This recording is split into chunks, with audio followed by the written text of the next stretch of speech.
किकवी येथील अनंत दूध private limited प्रकल्पाची गोकुळने केलेली खरेदी संशयास्पद असल्याचा आरोप शिवसेना ठाकरे पक्षाने केला आहे। या व्यवहाराची एसआयटी तसेच ईडी मार्फत चौकशी करण्याची मागणी विभागीय उपनिबंधक दुग्ध पुणे यांच्याकडे निवेदनाद्वारे करण्यात आली। याबाबत आज ठाकरे पक्षाच्या वतीने विभागीय उपनिबंधक नारायण परजने यांना निवेदन देण्यात आलं। गोकुळने प्रकल्प आणि जागेसाठी 82 कोटी 6 लाख रुपये खर्च केल्याचा दावा करण्यात आला आहे, तर इतर खर्चासह या व्यवहाराचा एकूण खर्च 95 कोटी 6 लाख रुपये झाल्याचं निवेदनात नमूद आहे।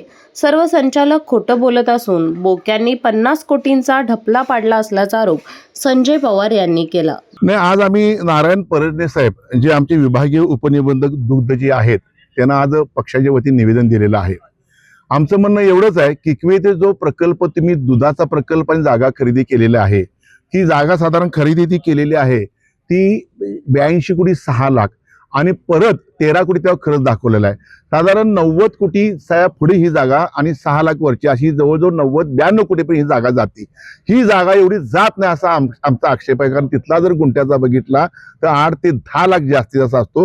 15 लाख गुंठे जागा घेतलेली आहे। बरं, हा जुना प्रकल्प आहे, नवीन प्रकल्प करायचा म्हटला तरी साधारण 25-30 कोटी रुपये खर्च येतो। आणि परवा दिवशी काही संचालकांनी आपल्या सह्याने जे एक पत्रक काढलं की हा अग्रीमेंट टू सेल आहे। साफ झूट बोलतायत, खोटं बोलतायत ही लोक, कारण आमच्यावर जो दस्त आहे तो सेल डीडचा आहे। मग यांची नावं लागली कशी सातबाऱ्याला नावं लागत नाहीत तशी, नुसतं sale agreement to सेलला sale deed झाल्यानंतरच सातबाऱ्याला नावं लागतात। आणि गोकुळ दूध संघाचं नाव सगळ्या सातबाऱ्याला नावं लागल्यात, ते सातबारे माझ्याकडे उपलब्ध आहेत। खोटं बोलू नका, जे काय खरं आहे ते खरं करा। आणि बाकीचे जे आपले संचालक आहेत, 21 संचालक बॉडी आहे, बाकीचे संचालक सुद्धा का सह्या करत नाहीत? 21 जण एकत्र येऊन देत, सह्या देऊन देत आणि त्यांनी सांगून दे की होय आमचा जो व्यवहार झालाय तो पारदर्शक झालाय। आज आम्ही परजने साहेबांना भेटलो, आम्हाला अशा आमच्या पल्लवी झाल्यात, त्यांनी आम्हाला 1 महिन्यात ज्याचा काय असेल ते रिपोर्ट आम्ही तुम्हाला देतो, म्हणजे ते व्हॅल्युएशन बघतो आम्ही, त्या जागेचं व्हॅल्युएशन, कारखान्याचं व्हॅल्युएशन आणि जे काय झाले ते 1 महिना आम्हाला तुम्ही द्या। 1 महिन्यात तुम्हाला ह्याचा अहवाल देतो आणि पुढची दिशा मग आम्ही ठरवणार।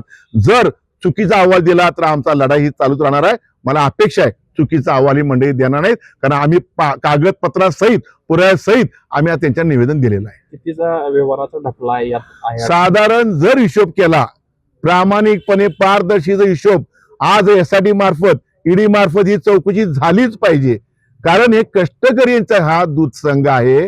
5,500 दूध संस्था सकाळी 4 वाजल्यापासून शेणात आणि मुतात राबणारा माझा शेतकरी, त्याच्या घामातले हे दूध आहे। आणि तिथे जर ढपला काही बोके पाडणार असतील तर माझ्या अंदाजे 50 कोटी ढपला कोणतरी पाडलेला आहे। आणि म्हणून एसआयटीच्या वतीनं किंवा ईडी मार्फत चौकशी होणं गरजेचं आहे, आणि ते पण निवडणुकीच्या आधी होऊन दे, कारण तीच मंडळी जर पुन्हा आली आहात तर आमची कागदपत्र जाऊ शकतात। आणि जर ह्यात जर कोण सापडलं दोषी तर त्यांना कमीत कमी त्यांना आणि त्यांच्या कुटुंबियांना 6 वर्षासाठी 10 वर्षासाठी निवडणूक लढण्यास बंदी घालावी सरकारने, अशी माझी विनंती आहे। यावेळी जिल्हा प्रमुख विराज पाटील, विशाल देवकुळे, मंजित माने आदी उपस्थित होते।